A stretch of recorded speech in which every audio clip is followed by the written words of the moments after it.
Mulai. Assalamualaikum warahmatullahi wabarakatuh. Di sini kami akan memaparkan materi tentang evolusi teori organisasi dari mata kuliah teori organisasi dengan dosen pengampu Bapak Adi Mariadi sebagai proyek UTS dari semester 6 ini. Kemudian sebelumnya saya perkenalkan terlebih dahulu anggota dari kami. Yang pertama ada saya sendiri, Siti Herunisa sebagai moderator. Kemudian yang kedua ada Wulandari sebagai presentator kedua. Dan ada Diana Lestari sebagai presentator pertama. Di next, sebelumnya di sini tuh kami akan menjelaskan tentang bahwa perkembangan organisasi ini berjalan beriringan dengan peradaban manusia. Sejak manusia pertama yaitu Adam diciptakan di dunia sudah menunjukkan bahwa kerjasama itu ada, yaitu dengan diciptakannya Siti Hawa.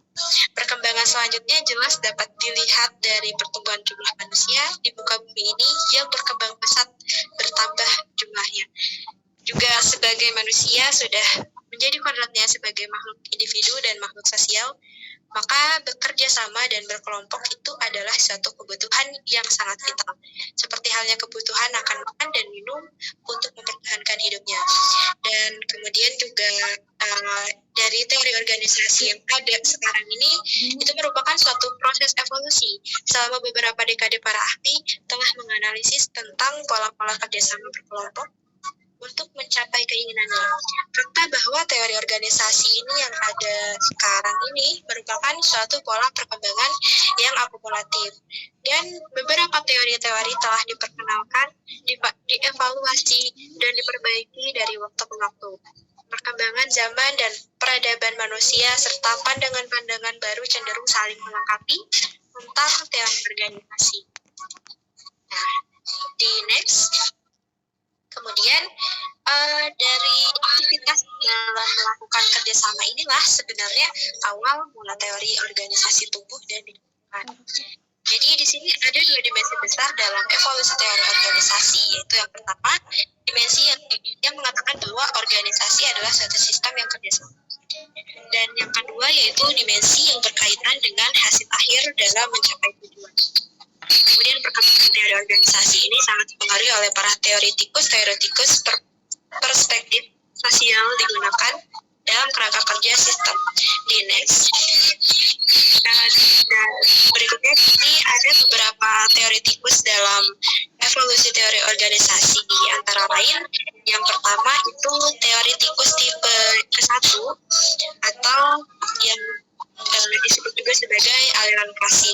Kemudian teoretikus tipe kedua yang disebut juga sebagai masa kontemporer. Dan teoretikus tipe ketiga itu kontingensi.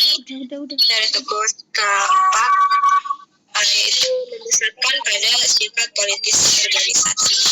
Untuk lebih jelasnya dari masing-masing teoretikus tipe 1 hingga ke-4 ini akan dijelaskan oleh presentator pertama yaitu Diana Lestari. Kepada Diana Lestari dipersilakan.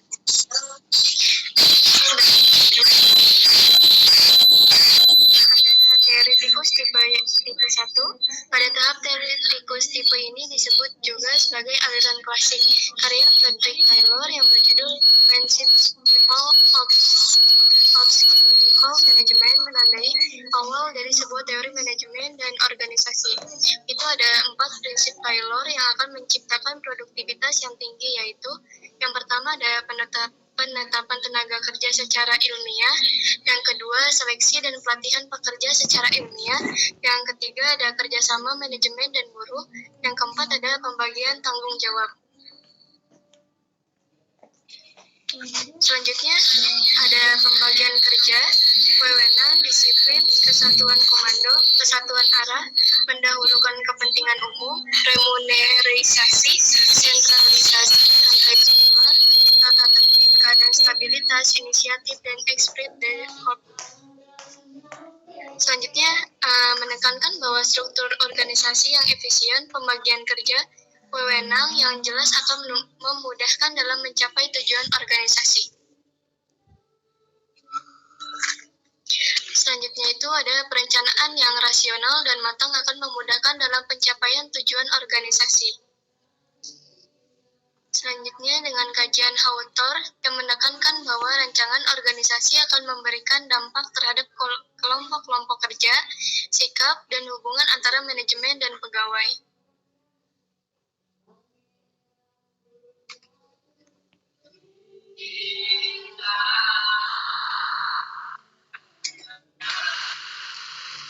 Hubungan antar manusia dalam organisasi dapat dipelajari dan dianalisis dengan teori X dan teori Y.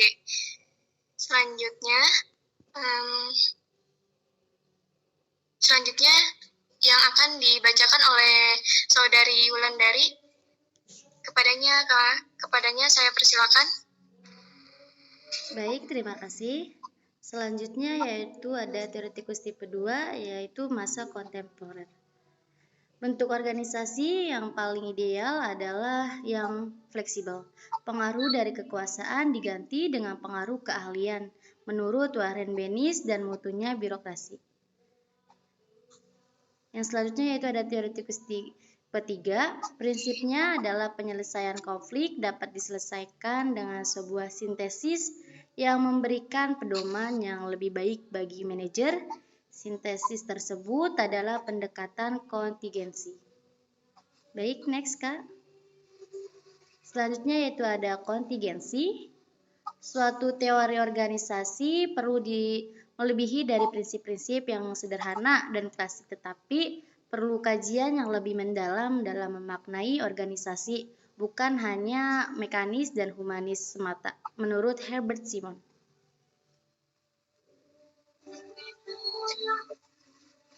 Yang selanjutnya yaitu ada pentingnya hubungan organisasi dan lingkungannya, kelompok Aston dan besaran organisasi.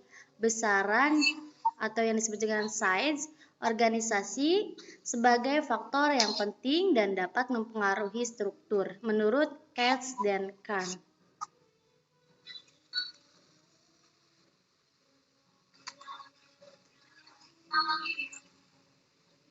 Selanjutnya yaitu ada teoretikus tipe 4.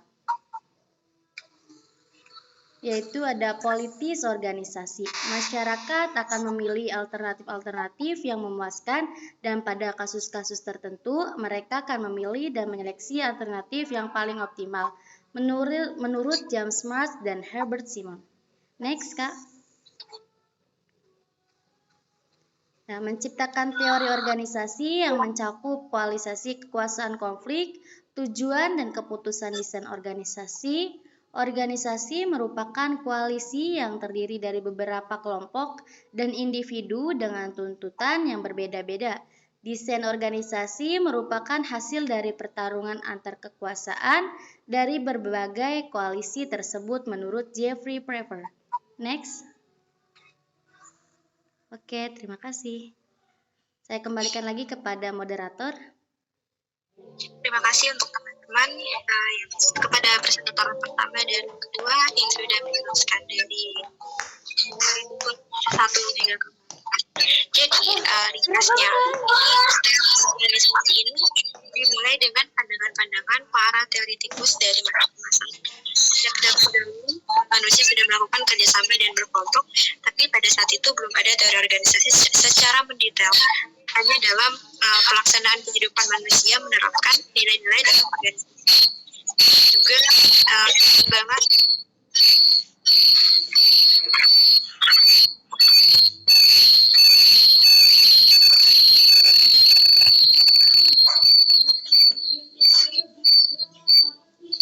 juga perkembangan teori organisasi ini diawali oleh teoretikus yang tipe pertama tadi yang ditandai dengan pandangan-pandangan teori yang klasik, kemudian dilanjutkan dengan teoretikus tipe kedua dengan ciri-ciri pandangan konsep sosialnya yang dinamakan era kontemporer. Kemudian selanjutnya dari teoretikus tipe ketiga itu dia menekankan pandangan pada pendekatan kontingensi, di mana penyelesaian konflik itu diselesaikan dengan sintetis yang menjadi pedoman para manajer. Dan tadi yang terakhir itu ada teoretikus tipe 4. Itu merupakan pendekatan yang paling mutakhir dalam evolusi teori organisasi. di mana memandang organisasi dan pengaruh lingkungan serta sifat politis suatu organisasi.